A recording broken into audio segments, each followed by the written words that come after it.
करने वाले बहुत से शूरवीर अनेक शास्त्रों पे और सब प्रकार के युद्धों में चतुर हैं। भीष्म पितामह द्वारा सुरक्षित हमारी वह सेना सब प्रकार से अजय है और भीम द्वारा रक्षित इन लोगों ने यह सेना जीतने पर ये सब मोर्चों पर अपनी अपनी जगह स्थित रहते हैं। आप निसंदेह भीष्म पितामह की ओर सब ओर से रक्षा करें। भीष्म पितामह की सब ओर से रक्षा करें। कौरवों का सबसे बड़े पितामह भीष्म उन दुर्योधन के हृदय में से उत्पन्न करते हुए उच्च स्वर से सिंह के दहाड़ के समझाया और इसके पश्चात शंख और नगाड़े तथा ढोल मृदंग और नरसिंहे आदि बाजे एक साथ ही बज उठे। उनका वह शब्द बड़ा भयंकर हुआ। इसके अंतर सफेद घोड़ों से युक्त उस रथ में बैठे हुए और अर्जुन ने भी अलौकिक शंख बजाया। श्री कृष्ण भगवान ने पांच नाम का शंख बजाया। अर्जुन ने देवदत्त नामक शंख और भयानक कर्म वाले भीमसेन ने कंटक नाम का शंख बजाया। उसके पुत्र राजा युधिष्ठिर ने I need consumables. पुष्पक नामक शंख बजाया। श्रेष्ठ धनुष वाले कासराज और महारथी शिखंडी एवं राजा विराट और अजय सांस्कृतिक राजा द्रुपद और द्रौपदी के पांचों पुत्र बड़ी ही भुजाओं वाले सुभद्रा पुत्र अभिमन्यु इन सभी ने हे राजन सभी ने कहा हे राजन सब ओर से अलग अलग बजाए गए और उन भयानक शब्द ने आकाश और पृथ्वी को गुंजाते हुए आप इस पक्ष वालों के हृदय को बिगेड़ वाक्य में बोले अर्जुन ने मिर्जा बांट करके डटे हुए धृतराष्ट्र संबंधियों को देख करके उन शास्त्र चलने तैयारी के समय धनुष उठा करके ऋषिकेश श्री कृष्ण महाराज से यह कहा कि हे अर्जुन मेरे रथ को दोनों सेनाओं के बीच में खड़ा कीजिए और जब तक कि मैं युद्ध में डटे हुए युद्ध के अविनाशी विपक्षी योद्धाओं को भली प्रकार देख न लूं तब तक इस युद्ध के व्यापार में मुझे किन किन के साथ युद्ध करना है योग्य है तब तक उन्हें भी खड़ा रखिए। युद्ध में हित चाहने वाले जो राजा और युद्ध करने वालों को मैं भी देखना चाहता हूँ। संजय बोले धृतराष्ट्र अर्जुन द्वारा इन प्रकार के कहे हुए महाराज श्री कृष्ण के दोनों सेनाओं के बीच में भीष्म और द्रोणाचार्य के सामने तथा इस प्रकार कहा कि हे पार्थ युद्ध के लिए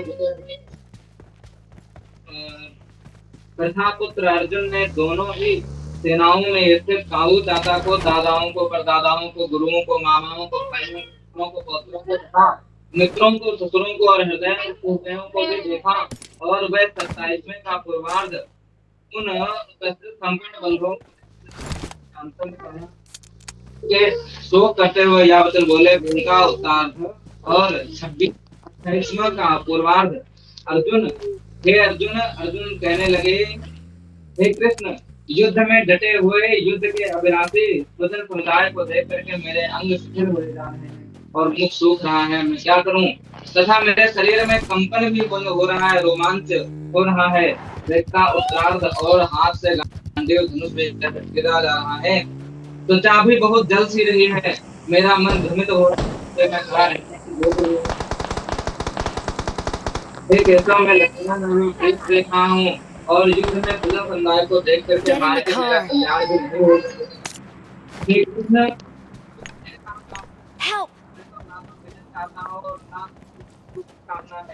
गोविंद क्या प्रयोजन अथवा ऐसे भोगों से और ऐसे जीवन से भी क्या लाभ है हो गए और सुखादि अभीष्ट है वही सब अपने जीवन को आशा को त्याग करके युद्ध में खड़े हुए हैं। गुरुजन ताऊ चाचा के लड़के और उसी प्रकार से मामा राजा और काले तथा और सभी भी और भी सुदन मुझे मारने पर भी अथवा तीनों लोगों के राज्य के लिए मैं भी इन सबको मारना नहीं चाहता हूँ फिर भी पृथ्वी के लिए तो कहना ही क्या। हे जनार्दन, धृतराष्ट्र के पुत्रों को मारकर हमें क्या प्रसन्नता मिलेगी? इन आतताइयों को मारकर तो हमें पाप भी लगेगा। अतएव है माधव, अपने ही बांधव धृतराष्ट्र के पुत्रों को मारने के लिए हम योग्य नहीं है। तो फिर अपने ही कुटुंब को मार करके हमें कैसे सुख प्राप्त होगा? यद्यपि लोग में Get in the car. ये लोग उसको विरोध कर रहे हैं, करने में लगे हुए हैं, पापों को नहीं देखते हैं। तो भी जनार्दन, कुल के नाश से उत्पन्न होने वाले दोषों को क्या मैं नहीं समझ पा रहा हूँ? पाप से हटने के लिए क्यों नहीं विचार करना चाहिए? कुल के नाश के लिए सनातन कुल धर्म नष्ट हो जाते हैं। धर्म नाश हो जाने पर संपूर्ण कुल में पाप भी फैल जाता है। हे कृष्ण, पाप के अधिक बढ़ जाने से कुल की स्त्रियां अत्यंत दूषित हो जाती हैं। और हे वर्णीय, स्त्रियों के दूषित हो जाने पर कुलघातियों को और कुलों को नरक ले जाने के लिए ही होता है। लुप्त हुई पिंड और जल की क्रिया वाले अर्थात श्राद्ध और तर्पण से वंचित है, इनके पितर लोग भी अधोगति को प्राप्त होते हैं। इस वर्ण संकर कारक दोषों को कुलघातियों ने सनातन धर्म और जाति धर्म नष्ट हो जाते हैं। जिनका कुल धर्म नष्ट हो गया है, ऐसे मनुष्यों को निश्चित काल तक नरक में वास करना पड़ता है। ऐसा हमने दो बंदे हैं। शोक करते हुए हम लोग बुद्धिमान होकर भी महापाप करने को तैयार हो गए हैं। जो राज्य और भोगने के लिए, उनको मारने के लिए हमें उद्यत हो गए हैं। यदि स्वस्थ रहित एवं सामना न करने वालों को हाथ में लिए हुए धृतराष्ट्र के पुत्र रण में मार डाले, तो वह मारना भी मेरे लिए अधिक कल्याणकारक होगा। संजय बोले, रणभूमि में शोक से मन वाले अर्जुन से इस प्रकार कह करके बाण के पीछे भाग में बैठ गए।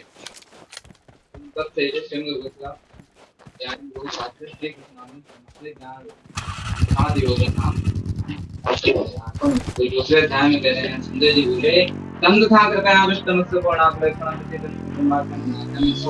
संजय। संजय बोले, इस प्रकार करना से आंसुओं से पूर्ण था व्याकुल नेत्रों वाले भगवान मधुसूदन से यह वचन कहने लगे। भगवान बोले, हे अर्जुन, यह मोह किस हेतु से प्राप्त हुआ है? क्योंकि ना तो यह श्रेष्ठ पुरुषों द्वारा अतिरिक्त है और ना ही तुर को देने वाला है और ना कीर्ति करने वाला है। लेकिन मैं सुनूंगा मां पार्थ है, इसलिए हे पार्थ, हे अर्जुन, नपुंसकता को मत प्राप्त हो, तुझमें यह उचित नहीं जान पड़ता है। हे परंतप, हृदय की तुच्छ दुर्बलता को त्याग करके युद्ध के लिए खड़े हो जाओ। और अर्जुन ने कहा, प्रभु हे मधुसूदन, मैं रणभूमि में किस बातों पे काम लड़ूंगा, कैसे ये महान भाव, इसलिए ये लोग महान भाव है। दुर्जनों को मार करके मैं नरक में जाऊंगा। वृक्षा का अन्न भी मैं कल्याणकारी नहीं समझता हूँ, क्योंकि गुरुजनों को मार करके इस लोक में फिर से सने हुए अर्थ और काम रूप भोगों को भी मैं भोग पाऊंगा। हम यह भी नहीं जानते हैं कि हमारे लिए युद्ध करना ना करना दोनों में कौन सा श्रेष्ठ है, अथवा यह भी नहीं जानते हैं कि हम वही हमारे आत्मनीय हैं, के पुत्र। इसलिए कायरता के रूप में दोष से उपनीत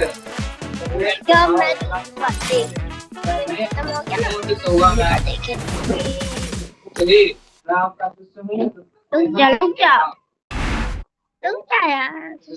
हम साधमान